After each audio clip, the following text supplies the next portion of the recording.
and so you will not be watching the coronation on Saturday. Oh, I will. I think it's historically significant, and I'm very excited to watch it just because I think it's an important moment in history where we can watch the continuation of the despots as they flutter themselves about for the entire world to ogle at. So, no, I'm pretty excited. This Saturday is the coronation of King Charles. There will be pomp and circumstance through the streets of London. People will lunch on coronation quiche, and Canada's new head of state will officially be crowned. But what do Canadians think about all this? We sent our Decibel interns to find out. They spoke to people in Toronto, Calgary, and Vancouver.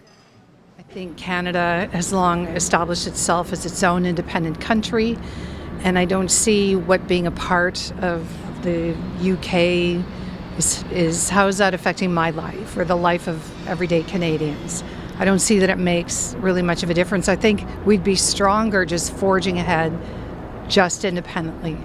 There's a part of history which comes with the monarchy. It's a part of Canadian culture. It's almost like trying to abolish Canada, I think. I believe monarchy is sort of a central power that is centralized in the hands of one person and is not really spread to the people.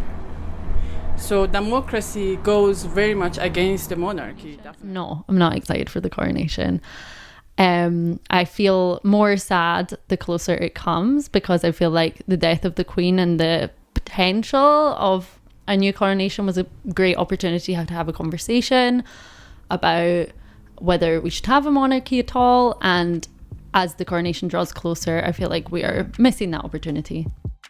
More than half of Canadians don't want Canada to continue as a constitutional monarchy for generations to come, according to an Angus Reid poll from last month.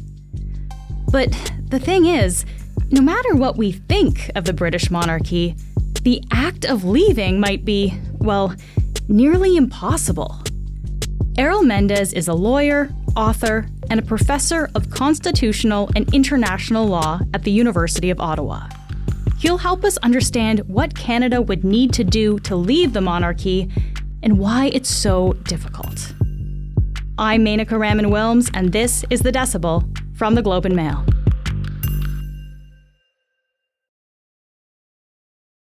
Errol, thank you so much for speaking with me today. You're very welcome. So, of course, King Charles is being crowned on Saturday. I'm just curious, are you going to be watching the coronation? Yes, if I wake up in time. But it's early. Yes, I'll try to see at least the most major parts of it, which is obviously the coronation itself. Okay, so let's get into this question of the monarchy's role in Canada. We have the Governor General at the federal level and Lieutenant Governors at the provincial level, and those are stand-ins for the Crown in Canada. But they're mostly symbolic roles. And, combine that with the growing apathy for the Crown, it does seem like a fair question to consider Canada potentially leaving. So, Errol, you're a constitutional expert, and I know that you've argued that leaving the monarchy is actually a lot harder than it might seem, though, because of our Constitution. So what are the specific constitutional hurdles in Canada? Well, this goes back to how we actually repatriated our Constitution from the UK. So when the former Prime Minister, Pierre Elliott Trudeau, decided that we should have our own Constitution, not one which is based on a UK statute, the British North America Act of 1867. We went through this very long process. It actually started in the 1960s, but through many negotiations, commissions, he managed to get the consent of all the provinces, but Quebec, which included the Charter of Rights and Freedoms in 1982.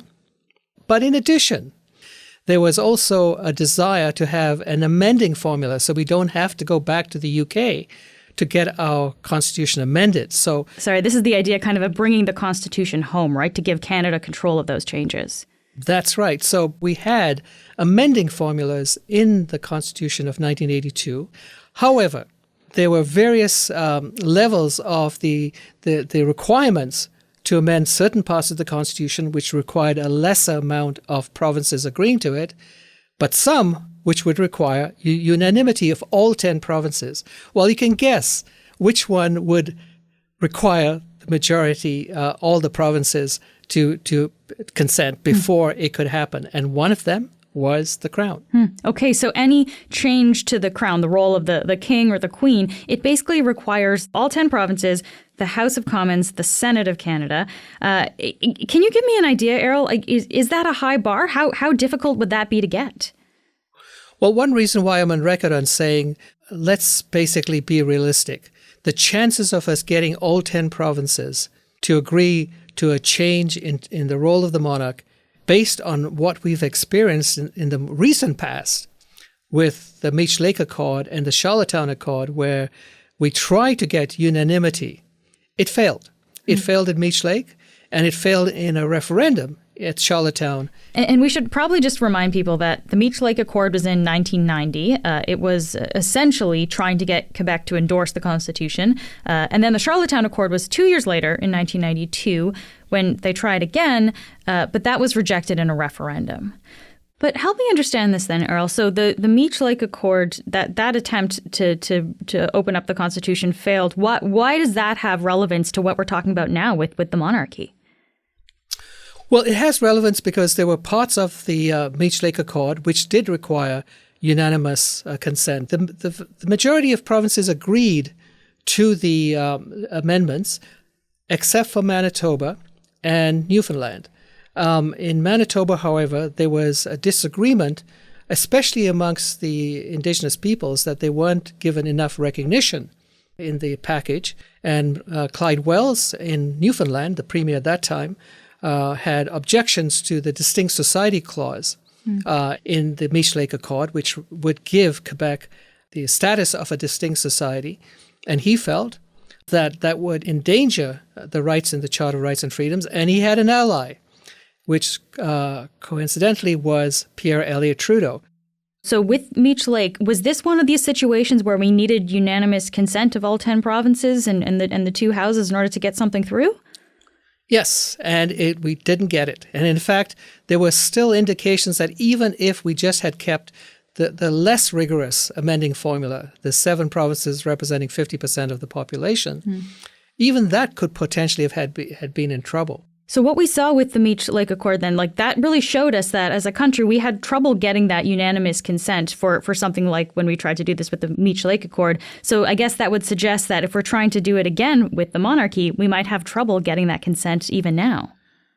Yeah, given what happened at Meech Lake and Charlottetown, the probability of getting all 10 provinces, in my view, is impossible. But for another reason, not just because it's about the monarchy. My prediction that what would happen is very similar to what happened with both Meech Lake and Charlottetown.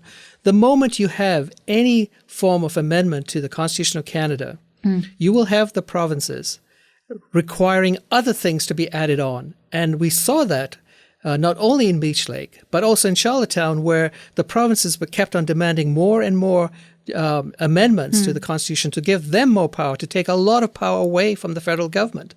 Can I just ask you, though, what about the idea of a referendum? Like, if there's a sense that Canadians are in favor of maybe leaving the monarchy, couldn't we just have a referendum, a countrywide vote on this? Well, there was a referendum at Charlottetown, where Prime Minister Mulroney did manage to get all 10 provinces to agree to the Charlottetown Agreement.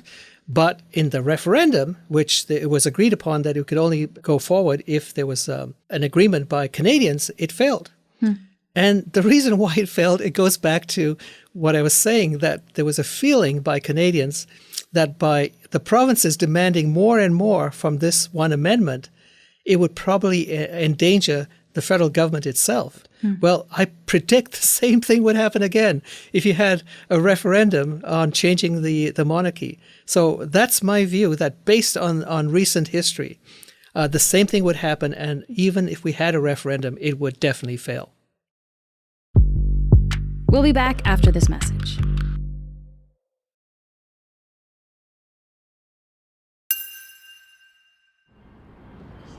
I think it's easier than perhaps the government is making it out to be, or that than people think it is. And I think there's just a lot of resistance from people who are used to the status quo. But If you're asking about the monarchy in general, I'd say that my feelings towards it are the same as my feelings towards daylight savings time, and that I'd be happier without it, but it's such a hassle to get rid of it. Let's talk about this idea of opening up the Constitution. So in order to make this change with getting rid of the monarchy, we would need to open up our Constitution. And Errol, you were alluding to the fact there that if we did this, it might be kind of like opening up a can of worms. So what could be the drawbacks here? Well, as we saw with both Meech Lake and Charlottetown, it's a Pandora's box. You don't know what is going to come out of it once you open up that box. And it is now clear, based on those past events, that yes, you would have that on one of the major parts of the amendment process, but no doubt there would be many others. And so therefore you would enter into the same type of battle between the federal government and the provinces on not just the monarchy, but a whole bunch of other stuff. In addition, I'm not sure that most Canadians fully understand why we're actually doing this, because going back to your original questions about if the role of the monarch in Canada is purely ceremonial, why are we bothering to fix it? Because essentially, much of the powers of the limited powers that the monarch has in Canada is basically exercised by a Canadian called the Governor-General of Canada. Okay. I just want to go back to the idea of opening up the Constitution. And you said, different provinces might have different requests or things that they want to bring up. Do you have an example of, I guess, I don't know, a concern or something that a province might bring to the table in this kind of situation? Well, they'll probably resurrect the same type of demands that happened with both Meech Lake and Charlottetown. So the western provinces basically wanted to take back almost all the powers over mining, forestry, other forms of resources, etc., including, however, communications. Likewise, obviously, Quebec to this day wants to have even more powers in terms of immigration and a whole bunch of restrictions on the federal government's ability to spend its revenues to assist in areas such as healthcare and others, etc. I can predict that if we ever were to have a negotiation or a referendum on the monarchy, the first thing that many of the provinces would basically require is a curtailment of the spending power of the federal government so that they would require the federal government to give them all the money that it possibly has, but they would have complete jurisdiction to do whatever they want in healthcare, in a whole bunch of other areas which Canadians care deeply about. Essentially, the concern would be that provinces would demand more power, essentially, to do with what they would want in their own province and not be directed so much by the federal government. Exactly. Now, keep in mind, too, that the unfulfilled requirements of the Indigenous peoples, which were sought after, both at Meech Lake and Charlottetown, would also be there, too. So you would also have, rightly so, our First Nations also demanding much more say in the way in which government in Canada is basically carried out. Well, let's talk then about the relationship between the Crown and Indigenous people, because there are 70 historic treaties, and those treaties are specifically between Indigenous people and the Crown, so the monarchy, the king now. If Canada were to leave the monarchy, what would happen to those treaties? Well, because they are regarded as essentially agreements between the First Nations who signed those treaties and the Crown, they actually attach a lot of significance to that, which actually requires government to go even beyond the wording of those treaties, to act in not just with the letter of those treaties, but the spirit of those treaties. Because, and they keep on using this phrase all the time, and it's now in our legal language, these treaties have to be observed to have the honor of the Crown fully fulfilled. And that notion of the honor of the Crown is so important to the First Nations that to have taking away the Crown as being the other major party to those treaties would be of immense concern. But I mean, are these treaties being upheld in that way now, though? Like, maybe could there possibly be a benefit to opening them up and revisiting them? Well, I think as many of First Nations would say, they're not being fully implemented even now. Let's think about, God forbid, what could replace the Crown, because that would be part of the almost endless negotiations that would take place. What do we replace the crown with? Do we replace the crown with a president? How is the president going to be elected? I can predict that could go on not just for months, probably years and probably decades. Errol, we've heard about other Commonwealth countries that have either left the monarchy, like Barbados did in 2021, or had a national conversation, like Australia did. They had a referendum on the issue in 1999. I guess the question is, like, why are these countries able to do that and we in Canada were not? Well, it all goes back to how these different countries negotiated their independence. So with Barbados, which just recently became an independent republic, unlike us with our complex amending formula, which we brought back in 1982, Barbados managed to simply get the UK to agree that an ordering council would be allowed to pass a statute giving Barbados independence. And so therefore, any changes to that could basically take the place of an amendment to that statute. So it was very simple. And so it wasn't just happened recently. After decades of discussion and a commission in Barbados, they decided, look, it's time for us to just change that statute so that we can give ourselves a true Republican framework. What about Australia, though? Well, Australia, as you know, in 1999, they did have a referendum, which failed. Under Australian constitutional law, they have to have a referendum, a majority of Australians plus a majority of the states. So that, again, could possibly create problems there, too. Even if it is only a ceremonial role in Australia and in Canada for the monarchy, I mean, isn't there still an argument of progress to abolish it? That, like, you know, it's kind of an antiquated thing at this point in time. Well, I do share some of the concerns about having a foreign monarch as our head of state. But what I would prefer that we have in Canada is a discussion of how can we improve our union, because we are still a collection of provinces which agreed to come together. And in Charlottetown, we decided to create a confederation which would try and get the strengths of all parts of Canada to be a united, independent country. It's time we had a more general discussion on do we need to update our constitution?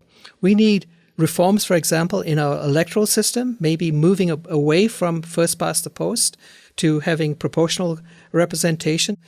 Do we need to have more say, for example, on whether or not our Charter of Rights is in danger because of the use of the override clause? We've seen it in Ontario, where the use of the notwithstanding clause is now being used more frequently. It has been used in the West. So there's a bunch of stuff that needs to be asked, but not focus only on the monarchy, because I think if we focus on that, my God, Pandora's box would throw up a whole bunch of other issues, which would actually strangle us for the next, I would say, not just months, probably years. Errol, thank you so much for joining me today. You're very welcome. That's it for today. I'm Menaka Raman-Wilms. Our interns are Wafa El Reyes, Andrew Hines, and Tracy Thomas. Our producers are Madeline White, Cheryl Sutherland, and Rachel Levy-McLaughlin. David Crosby edits the show. Adrian Chung is our senior producer, and Angela Pacenza is our executive editor. Thanks so much for listening, and I'll talk to you next week.